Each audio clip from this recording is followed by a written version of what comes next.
Big data is an expansive umbrella with startups of all stripes squatting under it. Even as the most successful and powerful data miners of the modern web are undoubtedly the dominant consumer platforms, Google, Facebook, Apple and Amazon in the West, and China's WeChat in Asia, whose vast digital empires yield them both quantity and quality of data to use as they please. Yet these tech giants aren't generally in the business of sharing the data holdings to help others, unless you want to pay them to target digital advertising on your behalf. Which is where Atomico-backed startup Teralytics spies its own big data opportunity. It's built a platform selling analytic services to customers such as government agencies and transport companies that want to understand complex problems relating to human mobility, so analyzing things like transport pressure points, or considering the optimum location for a new road, or even monitoring urban air quality without the need to deploy CO2 sensors. The European startup has been building its analytics platform for around 4 years at this stage, working in semi-stealth up to now to put its core tech in place, while also delivering projects with early partners and customers, such as the air quality monitoring example cited above. The original idea for the business was spun out of at Zurich University, sparked by a conversation one of the co-founders had with a local telco which was looking for help analyzing commuter data on behalf of the government. Co-founder Georg Polzer says he and his co-founders ended up sleeping in the company's data center as they worked to write code to come up with the answer to the problem, though he notes HES past the point of personally pulling coding all-nighters himself now. Back at AD we were doing a lot of data analysis, and by working in Zurich we got exposure to a Swiss telecom company, he tells TechCrunch. I got into a conversation with a person there, who mentioned the Swiss government wants to understand how long people travel across the country to leave their home and reach the destination during the day, and the person at Swisscom said, "Can you help us?" And we said, "Sure, we can do it." And with this project we started the company. Teralytics has raised around $44 million to date, telling TechCrunch it's taken investment up to a Series C level, and amassing a team of 65 people working out of headquarters in Zurich and offices in New York and Singapore, along with Nicholas Zenstrom's Atomico Fund. Investors include Swiss VC firm Lakestar and Hong Kong-based Horizons Ventures. Its current go-to-market proposition is focused on analyzing human mobility and behavior to meet the changing needs of urban planners and transport providers, sitting under another techie umbrella, smart cities. Big cases that we've either worked on or are working on include things like how can a large transit network operator minimize the amount of money they spend on operating it whilst at the same time providing a better service to citizens, says incoming CEO Alistair MacLeod, who brings a background in telcos to help with the startup's next steps ramping up commercialization of its platform. We also work with long-distance operators on what should their capital plans look like for the next 10 years. But it's all centered around the large topics of what's happening to urban environments and what's happening to transportation as new modes of transport come on stream. It's just a huge and mushrooming area, and we play directly into that space, helping inform the current providers on how they could do better, but also helping them think about what comes next. Polzer points to disruption already happening in the transport space as ride-hailing providers like Uber push into cities and station bike-sharing startups like OFO proliferate, while also noting larger changes looming, such as electric and autonomous cars, which promise to even more radically reshaping urban infrastructure in the coming years. Cities will need powerful analytics tools to understand and respond to these changes, he argues. There's a whole technology shift happening in how we move around, and how we organize cities, and this shift needs to be understood and modeled and designed right, and the right decisions need to be taken, says Polzer. And I think we really can play that key role to help shape this wave of change. Every single mayor I talk to says, "Can you please help me understand the effect of Uber and Lyft on my city?"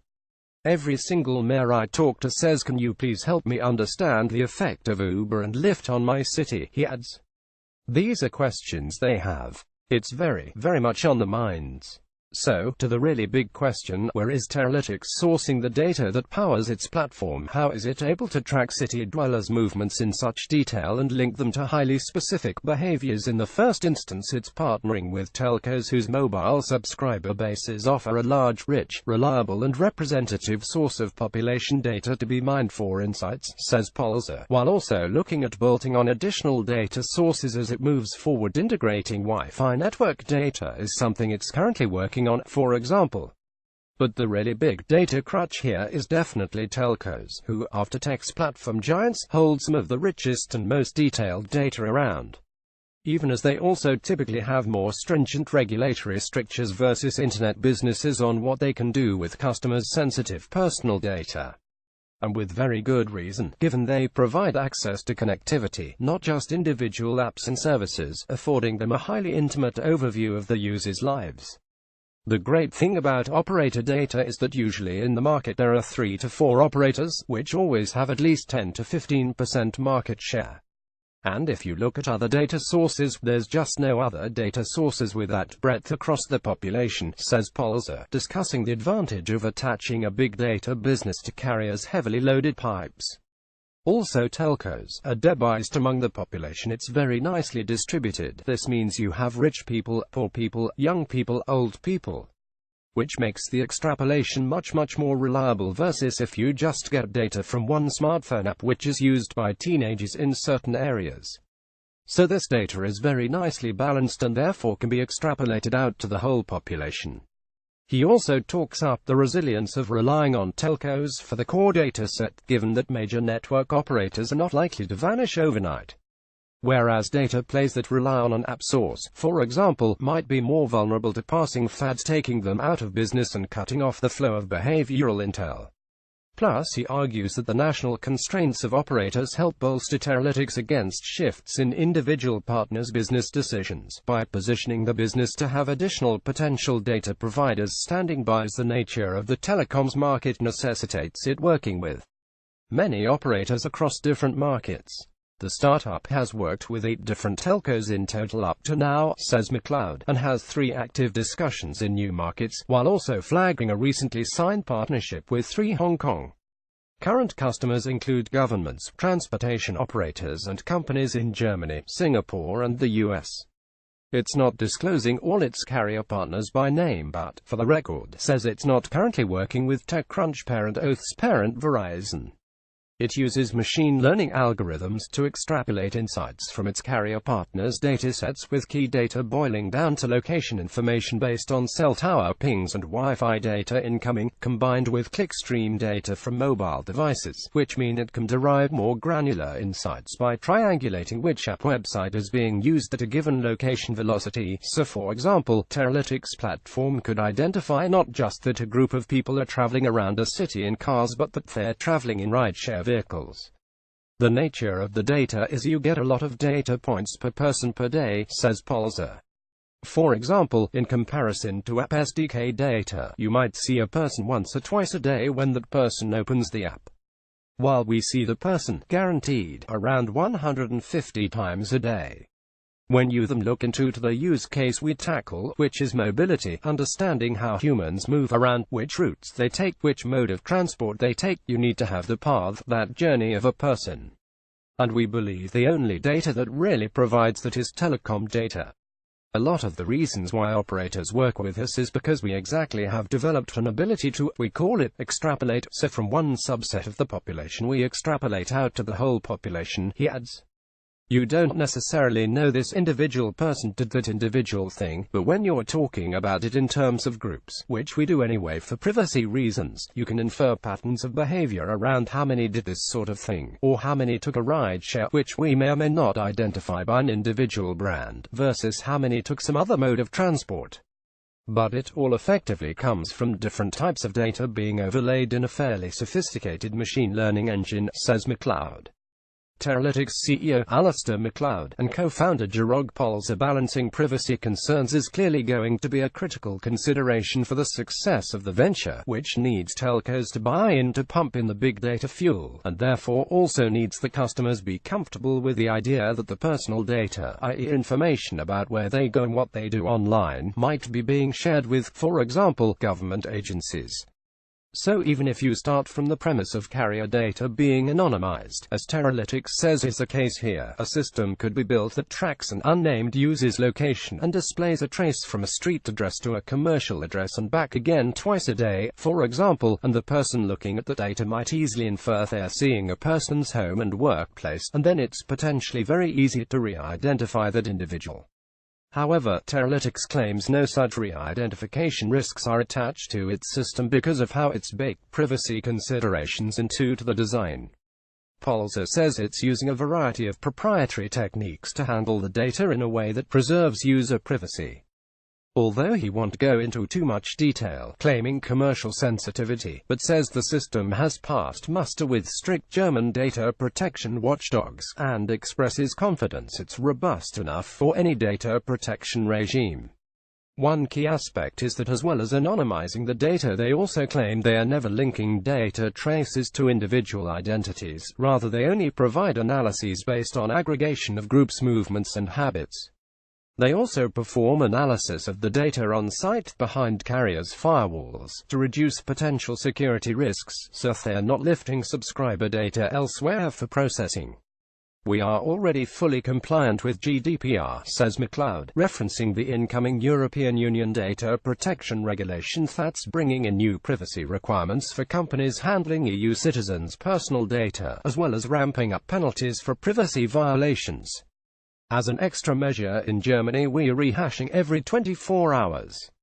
But of course you still wanted a long-term profiles, so we have developed a technique to actually still do that and be compliant and getting approval by the Germany privacy regulator for that, adds Polzer.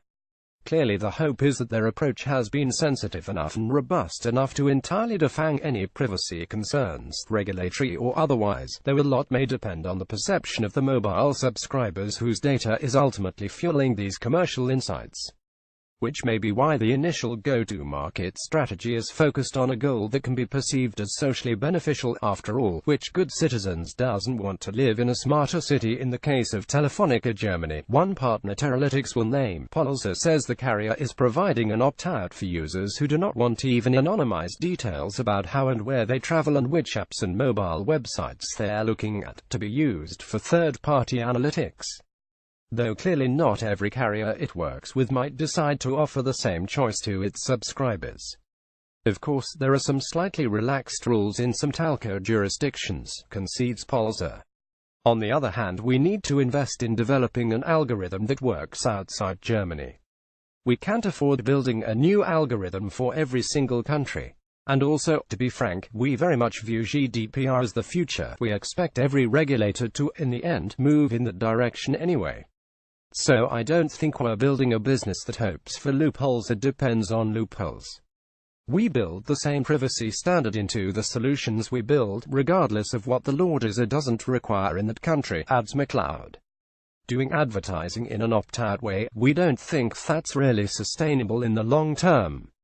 Zooming out, to consider the telcos themselves, why do they need Teralytics? McLeod demurs on this question, saying its partners don't need it, given they do have their own in-house analytics teams, but rather the sales pitch is around strategic focus, with telcos being most concerned about optimizing their own business processes, whereas Teralytics can offer itself as the young, fast, flexible startup partner which can be out in the market selling services to third parties to make more of carriers' data holdings, as well as also supporting them to drive more of their own core revenue if they wish.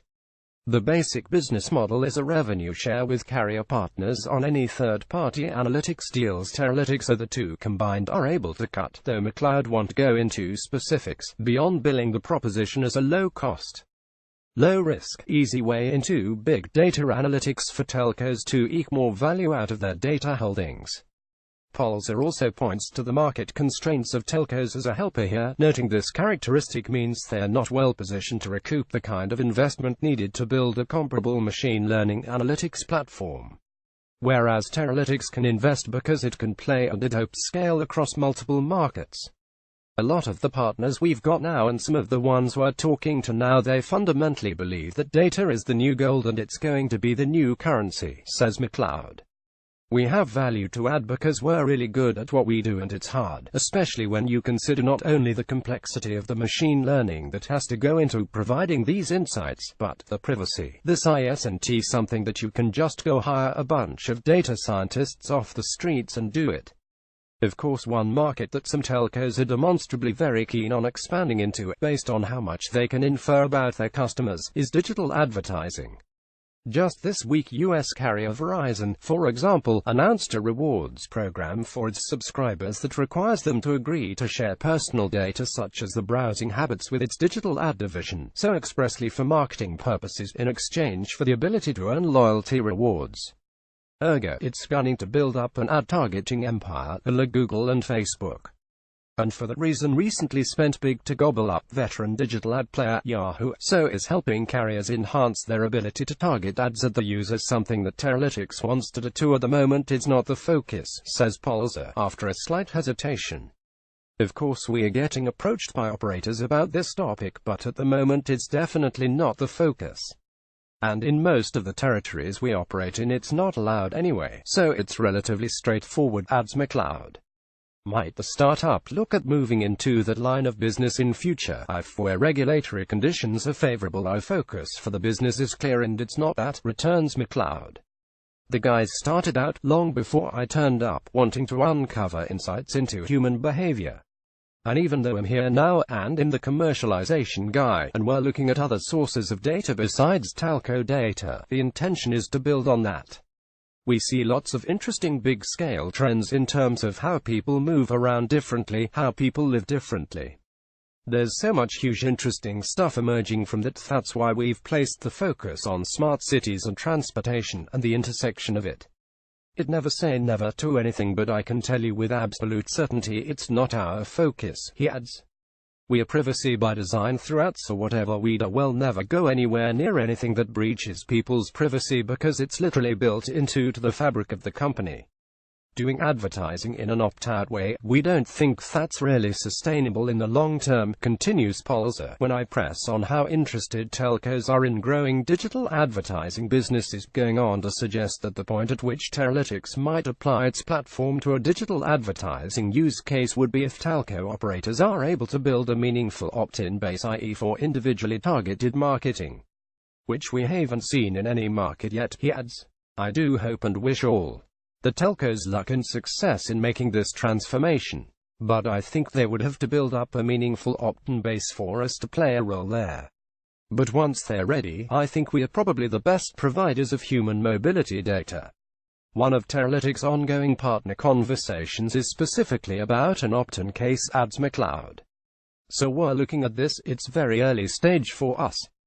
We haven't decided to work with a partner at all, let alone whether we want to participate with that case. But for me the concerns go away around why not to do it if everybody who's potentially is going to be targeted by a solution has positively said yes, I would like to be. Rather than they haven't got around to saying that they would like to be. Whatever the outcome of the particular carrier conversation, right now, the business goal for the team at this stage of business development, several years in, with multi-millions raised and what it's pitching as a solid platform under its feet to get carriers to jump on board, is accelerating commercialization. The plan is to dial up sales and customer acquisition by building out the commercial team and putting its energy into front office ops for the coming year. AKA, it's time to really ramp this thing, as McLeod puts it. In the next 12 months our plans are to accelerate in the markets that we have, so we're active now in 4 markets already, as in we've got 4 significant live partners in the US, in Germany, in Singapore and in Hong Kong, he says. We are actively talking to partners that would give us either 2 or 3 territories, so we will increase the geographical footprint because the platform itself is so replicable and so scalable, and the way that they've built it, even though the nature of our relationship is slightly different, it's not very far away from plug and play. From the day that we decide to do it, it's 2 or 3 weeks until we can be live with some insights in any market. A big chunk of our platform is highly productized, adds Polzer. We are very flexible in the way of extracting number of subway trips versus number of car trips. One customer might come with a question: how often do people take the train? Another customer say, what happens if I reconstruct a bridge? And for us these might be different customer questions, but the underlying analysis is the same.